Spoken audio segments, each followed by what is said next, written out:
What's going on, everybody? Welcome back to another episode of Sideline Summit. I'm here with my co-host, Danny Cole, UPenn's finest. We're back, man. This is episode 11. We're going to be talking some NBA to top it off. To start, we're going to do college basketball to top it off. We're going to be going over some NBA contenders and pretenders. We'll do 3 from each conference. We're going to go early mock draft. This is still early to me, but early. We'll just do the top 10. That's going to be like what we think will happen, not what we think that will be completely different. We're going to be talking about the Final Four, just give our thoughts, and then we're going to be talking the age-old debate. Not age-old; it's only a couple of years, but G League or college, and what the top recruits in high school should do. Man, but before we get started, Danny, how are you doing today, man? It's been a long week, but we're finally back. Long week. A lot of news, a lot of rumors. Chris Olave's meeting with the Cowboys. Don't want to hear that, don't you? I don't know why they'd want 2 CeeDee Lambs, but good for them. Good for them, I guess. But yeah, I think they just want the Eagles to take him or something like that. The Eagles are going to try to snake the Cowboys again. Take a receiver.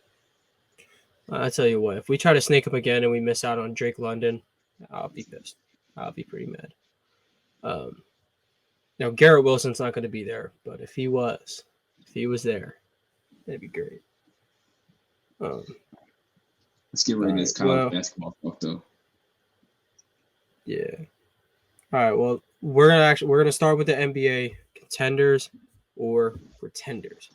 We're gonna start in the West. We're gonna start with the West because the Suns seem to be like the overwhelming favorite. Everyone knows healthy Warriors. We don't got to worry about them. If they're healthy, they're fine. They'll be okay.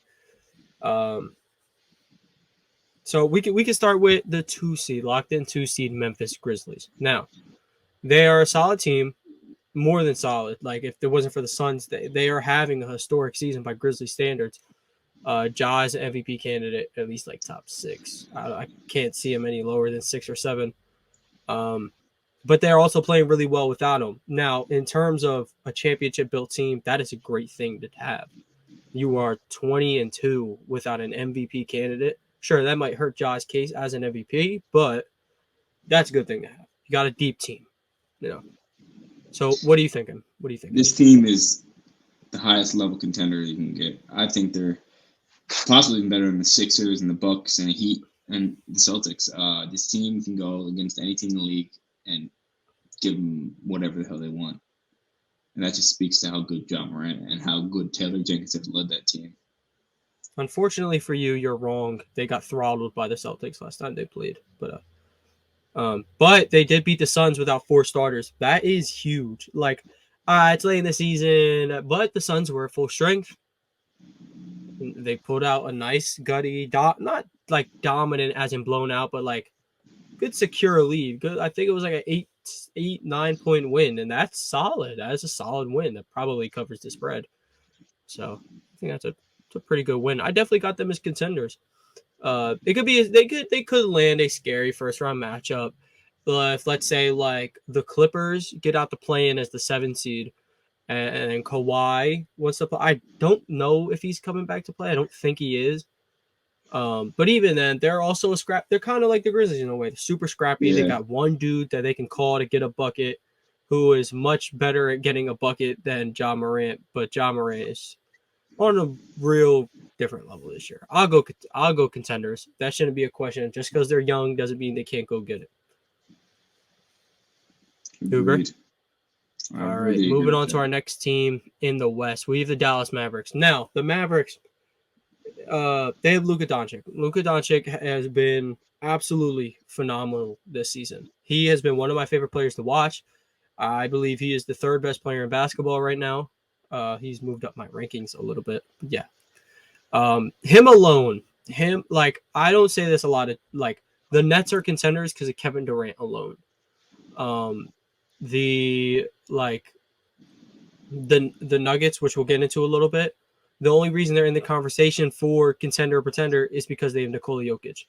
The only reason the Mavs are even relevant or have a chance at a title is because they have this generational white boy from Slovenia. like this, he's the real deal. But if you were to take him off this team, it could get bad. The only problem is if you're going to keep him on the court for that long in the playoffs, you got to deal with his defense. Like his defense does come with it. The defensive rating will say he's an elite defender, but that's the dumbest stat. I'm not a I'm a that boy's nice watcher, so I'm not. Yeah, he is. He's real nice, and to say the least, Luka makes this team competitive.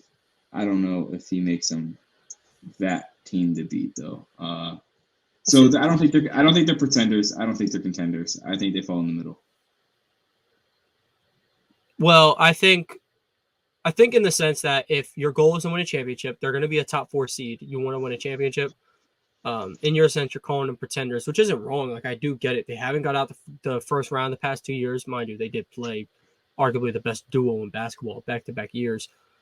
But I mean, listen, Luka has he's different standards than all the other young guys. Different than Trey, different than Ja, Tatum, Zion. His expectations are simply different. He came out the gate putting up LeBron-esque numbers, breaking LeBron records. That can only set you up for some bad things to happen. And not like this dude could put up 40 points per game in this first round. Let's say they square off against like the Jazz. I would pick them to win it. If they did not win it, huge failure. And Luka's gonna have to start looking inward. He's gonna stop having to do this like him and Giannis both do this thing. Like they're so kind and everything, but like they don't want to be friends with everyone else in the league. Cut the crap, man. Just go get Jokic or go play with Jokic, man. Stop wasting them years. Thoughts on the Mavs? You gave your thoughts on the Mavs. You said they're mid. They are mid. They're kind of in terms of playoff teams. It's the Dallas Mavericks. Yeah, they're just like they're there. Yeah, like I see it though. They haven't got the first round. They haven't proved much yet. A team that slightly proved a little bit. You know who the Luka Denver could Nuggets. Luka could slowly turn into Russell Westbrook. Don't ever say those words again in your life. Anyway, moving on to the Denver Nuggets. We got Nikola Jokic. Hopefully Jamal Murray's back for the playoffs. Hopefully Michael Porter Jr. is back for the playoffs. Now, when people say like, oh, when we get his 2 best players back, I don't know who people think Michael Porter Jr. is. He is a phenomenal scorer, like phenomenal. However, there's a difference between like if you look at a championship team, let's look at the Bucks or something. Like Drew Holiday can go out and score whenever he needs. He's a third option. Tyrese Maxey is a good third option. He can go out and score whenever he wants. But those dudes don't like. Me and my friend Isaiah were talking about this the other day. Like guys like Donovan Mitchell, Michael Porter Jr., Jaylen Brown, they have never seen a shot they don't like. Like, I don't know who, like, and Michael Porter can't defend.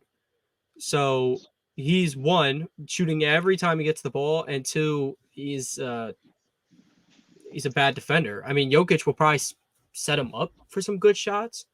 And then, Jamal Murray's going to do his thing, as always in the playoffs. But it's a Deion I'm going to have to go mentality. pretenders. I'm going to have to go pretenders. I don't disagree with you. This team is so far from contending that I think they'll get bounced in the first round. I don't think they're that good. Bounce in the first round, who, depending on like who they play, like if they were the 6th seed and they had to play a healthy Warriors. Yeah. Tombstone. Yeah, it's over. They're not too far from the play-in, I must say. Unless they jump the Jazz. I'd have to check the standings, but yeah.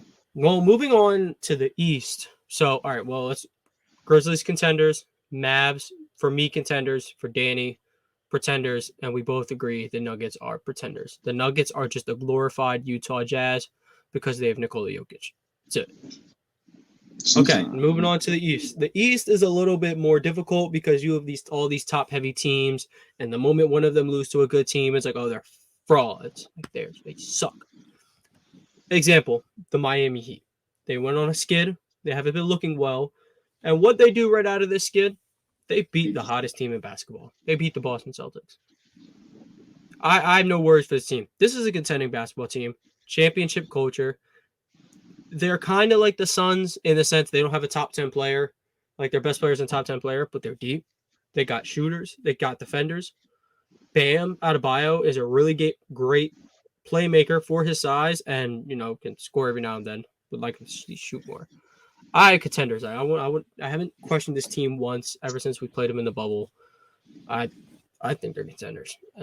Yeah. What do you think? I think the Miami Heat are also contenders, but they play this like college style of basketball where the thing's moving, but the spacing can get pretty bad when you got like Bam, Jimmy, and you know what I'm saying. Guys want to shoot. You got your hero, you got your Duncan Robinson. They can make up for the shooting. Duncan Robinson's been a bit off, but he'll probably turn it up in the playoffs when needed. I'm hoping so. That boy is nice. Yeah, the average that boy is nice watching. Okay, well we're pretty locked in on the Heat contenders. Expect them to make a deep run. Philadelphia 76ers.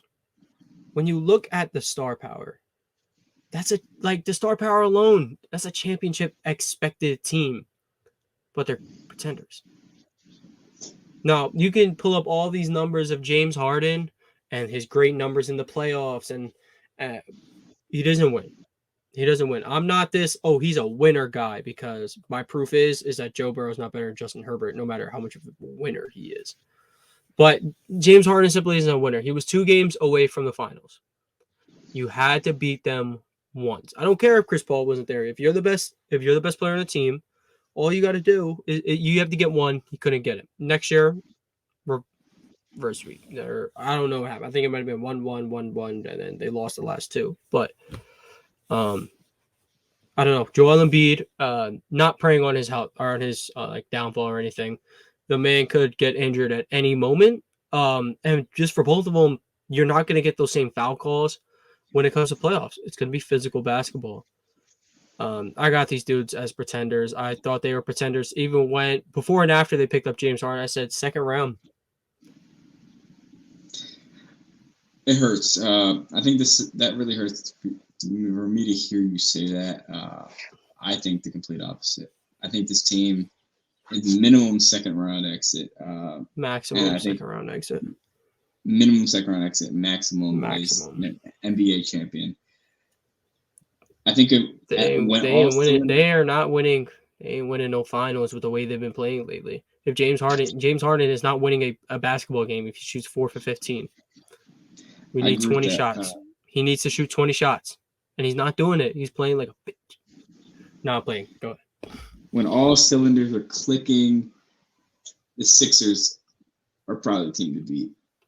Well, you're saying when all cylinders are clicking, how often is that? How often do they put together 4 consistent good quarters of basketball? Never. Not often. Never. Even in their wins, they don't put 4 good quarters together. And then you're asking them to do that for 4 wins, 7 games in a series. I think they can do it. Those series will be long, but I think they can do it. They're not. They don't have the coach. They have the worst coach of any contending team in the East or contending team. That's what I was going to say. They have the worst bench in basketball. If they get bounced in the second round, Doc's going to sign his sayonara out to be the Lakers head coach. That's the most Lakers thing possible to get literally one of I used to be a big Doc guy, but once he left, if you just take off that championship, he's not that guy. Tyronn Lue is a better coach than him. Let's be real. Tyronn Lue has got them Clippers in such a great spot. Sure, they're in the play-in. That's not the best spot ever. But, that's tough. You don't got a lot of household names there right now outside of Paul George, who just came back. But, I don't know. But Doc Rivers is the worst coach in any playoff team in the East, maybe besides Steve Nash. He's not that good either. Worst bench in the league by far. These dudes are bad. Your fourth option is Tobias Harris, who is inconsistent, and it seems like when he's hitting shots, Maxey or Harden isn't hitting their shots. Embiid and Harden might not get that same foul call. It's hard to tell. You never know. Big pretenders on my board because that whistle, too many things. Usually star power would rule over all, but these other factors are so bad. Can't do it. I can't do it. Pretenders in my book. Contenders in your books. I'm just being a pessimist to them. You're being optimist, which is not, not bad. But moving on, last team. I didn't want to do the Celtics. I didn't want to do the Bucks because the Celtics have been on a roll. I don't think anyone would question them being like they can win the finals after them getting together. Obviously, Rob has to come back. Rob doesn't come back, cut the crap. And the Bucks are the reigning champs. They have the best player in basketball in my eyes, so I'm not worried about them. The Toronto Raptors. The Toronto Raptors were just where the Celtics were, man. Now that 10-11 seed, they got hot. They've reached, I think, the highest, the 5th seed. I think that they're the 5th or 6th seed. But here's the thing: they're the opposite of the Sixers. The one thing they lack is star power. They got a bench. They defend. They got a good coach. These guys are dogs. Van Vliet, Siakam, OG, Scotty Barnes. Pretenders, though. Yeah. Pretenders for now. That's what I'll say. For now, yeah, I would have to say for now. Until Siakam and Scotty Barnes develop into this duo that can walk through the East, which I think is very well possibility that they can walk through the East. Man, I'm gonna be so honest with you. If I'm one of those top 4 teams, like I'm Celtics, Sixers, Bucks, Heat. Well, if you walk in there and the best player on the other side of the ball is Pascal Siakam, there's no reason to lose. No one should lose that game. I think the only team capable of losing that would probably be the Sixers, but they have such a dominant big, and the Raptors will have no answers for that. Like they didn't have answers for Daniel Tice. They're not going to have answers for Joel Embiid. So, yeah. Scotty Barnes is so dominant on defense. His length, and he can defend any player. So he's so long and covers a lot of ground. He's got good range. Exactly. As a defender, of course. And Fred VanVleet is kind of forming into Kyle Lowry. Scrappy on defense. He just broke Kyle Lowry's franchise record for threes. I like it. I like him. It's just their undoing will be that Pascal Siakam's their best player. I mean, Pascal Siakam's probably going to get an All-NBA nod this year. The dude is really good. He is really good, but he's probably he's maybe the 3rd best player in Miami, 3rd best player in Philly, 3rd best player in Boston, maybe 4th best player in Milwaukee. He might be the 4th best player in Philly, man. You know how I am with Tyrese Maxey. You know how I am. But Siakam's a number 1, so his numbers look better, man. So that's what we're thinking. We're thinking everyone in the East is a contender if you're the 4th seed or above, basically. Agree. Then Nets suck. You know how I feel about them. They suck. Yeah. All right. Well, moving on. We're going to do our top 10 mock draft in the NFL. This is what we think teams will do, not what we think, because if that was the case, I would go Kyle Hamilton 1. I don't give a damn about his 4.7 40. I watch film. He's fast and he makes plays. So anyway, moving on. All right, we're both gonna give our picks each team. Who do you think? What do you got for the Jags? Jacksonville Jaguars, number 1 pick.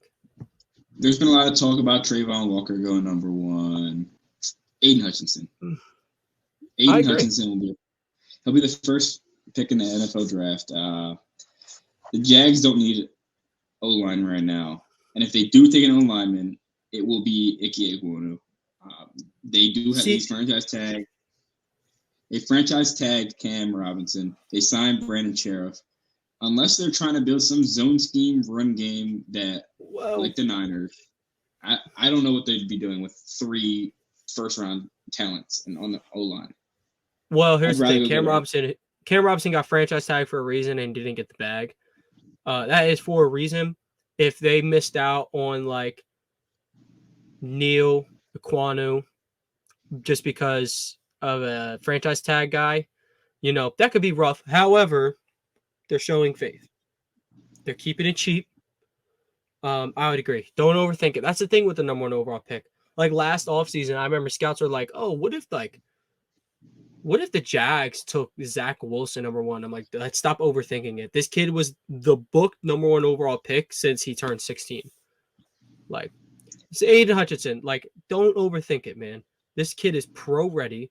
I think he could get like a good 12, 13 sacks in his first year if you could up the athleticism maybe a little bit. Not like athleticism, work on his bend, maybe.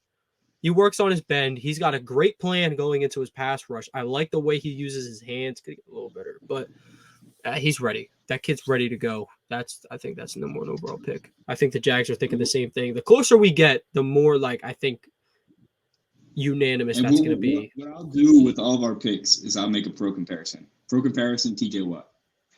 I love it. I was going to go Nick Bosa, white, Big Ten, potentially racist, but no. I like TJ Watt though. TJ Watt's that's a good one. TJ Watt's a baller. He'll get the sack record next year. He will do it.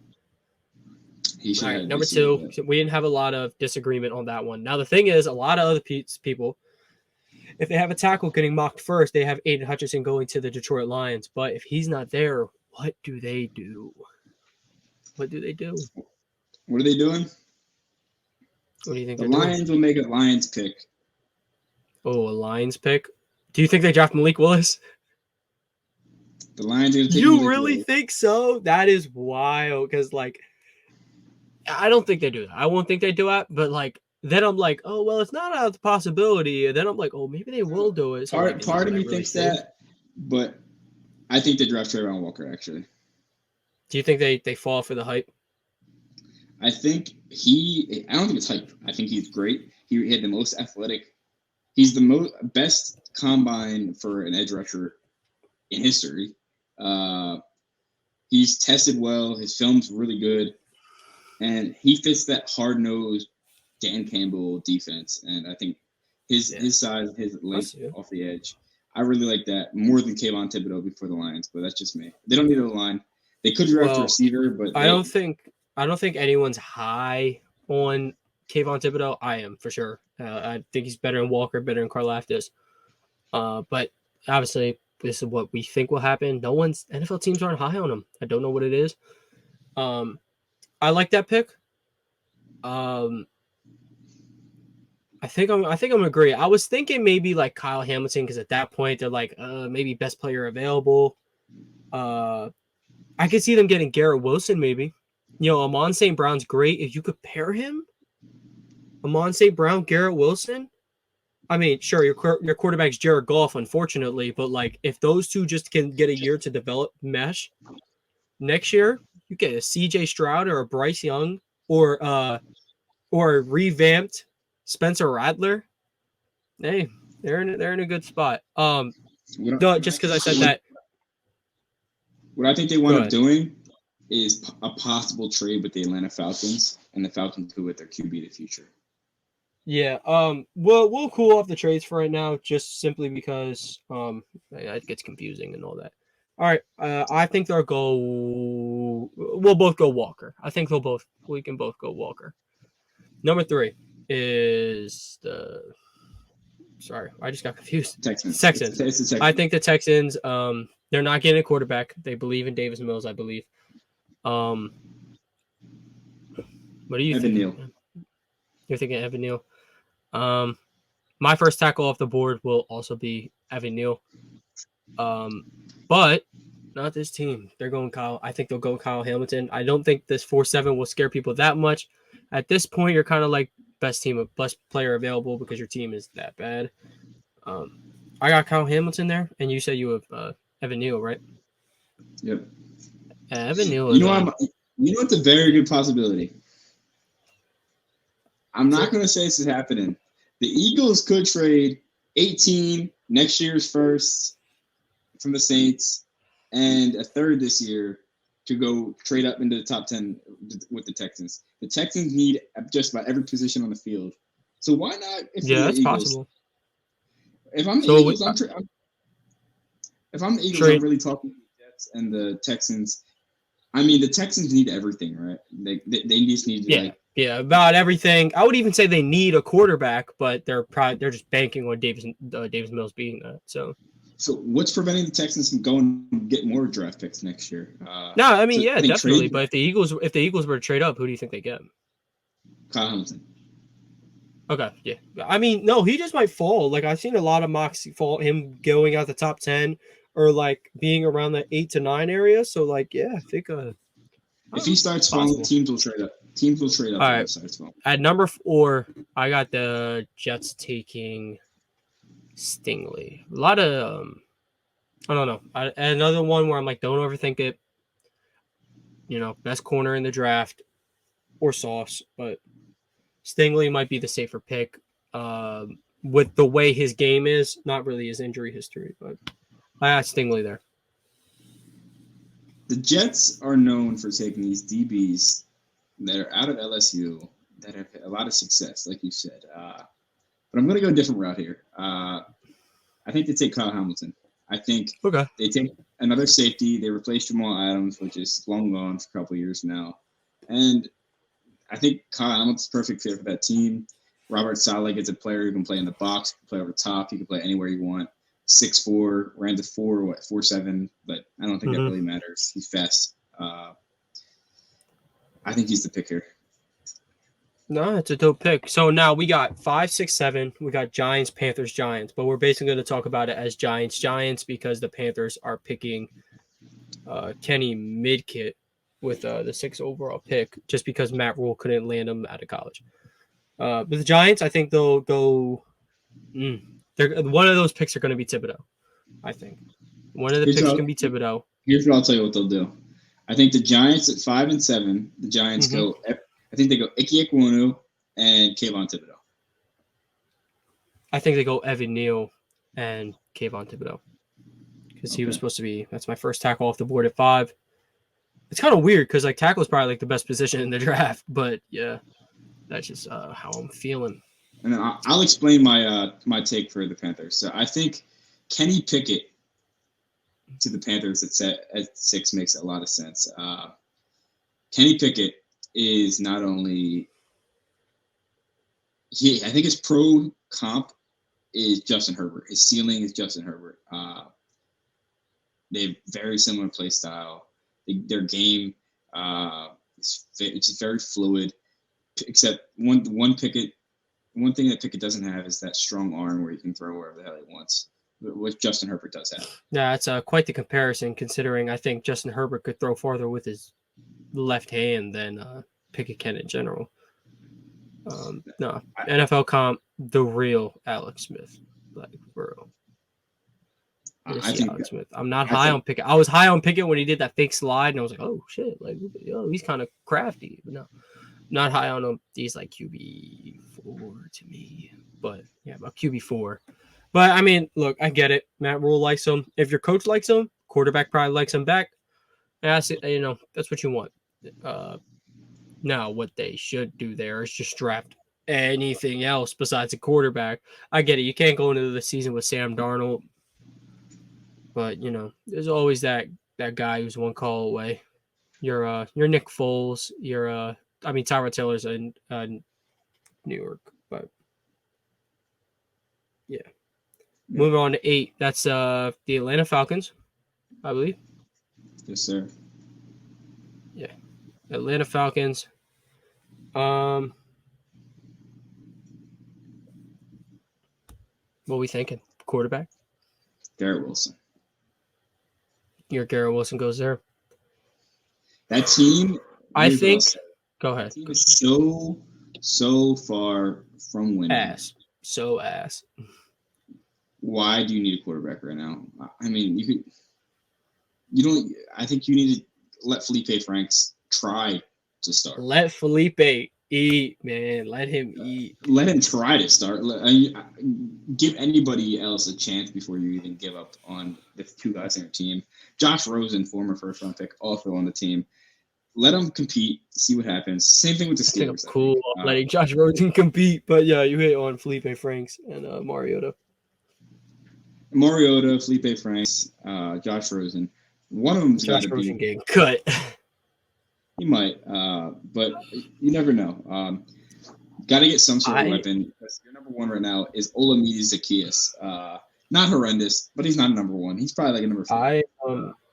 I think they fall for like the wouldn't it be cool if we had this type of bait? I think they're gonna draft Sauce Gardner.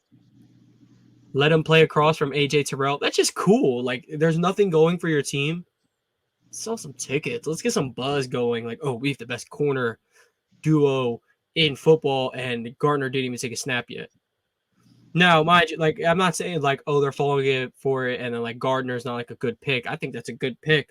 And like you mentioned, they're so far from winning. Just be exciting. Have something going for your team. Now Willis could also Yes, do that, but I think they'll go Gardner.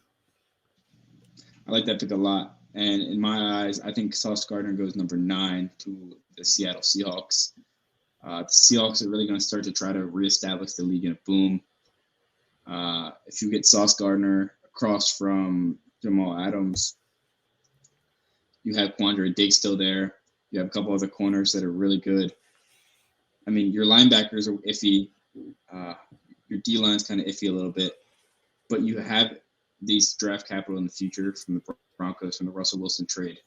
Your offense still isn't bad. You have Tyler Lockett. You have DK Metcalf. You have Drew Lock, who I think could compete and give them a healthy chance to win. Their tight end position is the best it's been since Jimmy Graham. As much as I agree, like Drew Lock is that guy. I think that they think he's not that guy. I think they're going to draft Desmond Ridder here. Desmond Ridder, slight Russell Wilson comparisons in terms of attitude. Obviously, leader at Cincinnati. Basically, didn't lose a game for 2 years. The only 2 games he lost was to Nick Saban and Kirby Smart, which is saying a lot. I think I'm going to go Desmond Ridder here. And he'll have a chance to maybe Drew Lock beats him out for the spot to start the year and then loses it midway. I'm not too sure. I like Desmond Ridder there. I really do.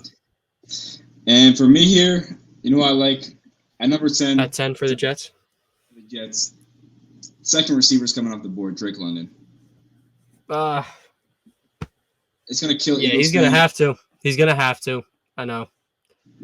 Yeah, But I think I'd agree. I can't see him falling outside the top 10. He's too good. Pairing Elijah Moore with Drake London and Zach Wilson. Ooh, Zach Wilson. No bum. They're going to draft CJ Stroud next year. Okay, so you give Zach Wilson some weapons. You get him O-line. No excuses then. At that point, there's no excuses. For sure. I agree. Second year in, I think it's the same. Jalen Hurts should get the same treatment that Zach Wilson's going to get. They shouldn't be talking down about Jalen Hurts because he's played the same amount of snaps, basically, as these rookie quarterbacks. Exactly. He's a rookie, except he's got a playoff game under his belt now. All right, well, that's our top 10 mock draft. We're kind of running a little bit on time. So I just want to really talk about the Final Four. We can cut the G League or college crap. Who cares? They both get in the bag. Final Four, my thoughts. I'm going to butcher his name so bad. Bronchero? Or is it Bronco? Paolo Banchero. Paolo Banchero is the number 1 overall pick. He's got this Paul George-esque game. He can get you a bucket. Kid has all the tools to be a great defender. That's my only final. I have another take from the Final Four is that people are going to respect Caleb Love. They were saying he was jacking, just throwing things up at the end of the game. I seen someone who's the only person on his team who wanted to take a shot. I think everyone else folded in the moment. That kid, what if he made the shots? If he made the shots, they would have been like, oh, this kid's crazy. Like, oh, he's taking over. But he missed them. But there's no difference in between like him missing the shots and making the shots. He's got that dog in him. Him and Bronchero, that dog in him. You know who else got the dog in him? Not Chet Holmgren. Nah, I'm playing. He do got that dog in him. Who got that dog in him? Ivy. Ivy is good. He got bounced early in the tournament, but Jaden Ivey is the real deal. I think he'll be the second overall pick in the draft.